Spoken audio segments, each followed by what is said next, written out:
One of the main organizations behind these protests, it's called Indivisible. It has received funding from a group backed by left-wing billionaire George Soros. Indivisible was also behind the Tesla protests and the chaos that we saw at GOP town halls.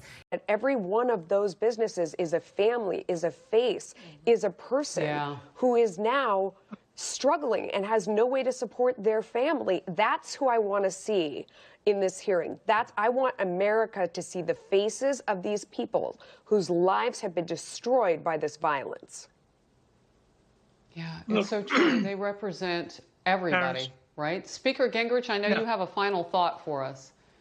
Yeah, look, the number one problem in almost all these cities is George Soros elected left-wing, anti-police, pro-criminal district attorneys who refuse to keep people locked up. Just yesterday, they put somebody back on the street who's wanted for 2 different murders in New York City.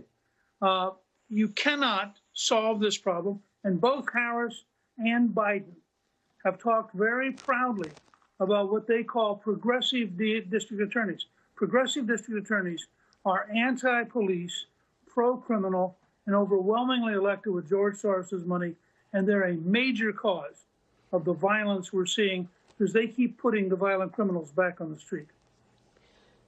I'm not sure we need to bring George Soros into this. I was going to say you get the last word, Speaker.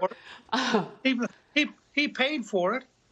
I mean, why can't we discuss the fact that millions of dollars he spent? I agree with Melissa. George Soros doesn't need to be a part of this conversation. Okay. So it's verboten. All right, we're going to.